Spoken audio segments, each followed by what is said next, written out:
Wala akong bomba dyan. Paano magkakabomba yan? Eh, kakakuha ko lang ho nito. Meron. Bomba ka! Meron nga, sir. Wala. Mahal mo ba ang buhay mo? Bossing, eto sasabihin ko sa inyo, ha? Kakalabas ko lang sa garahe. Paano magkakabomba to? Bomba nga, sir.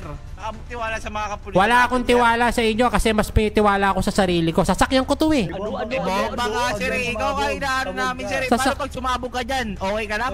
Paano nga sasabog? Kalalabas ko lang. Walang ibang humahawak ng sasakyan ko. Nag-iisip ba kayo? Pinipilit nyo yung inyo, eh sasakyan ko to.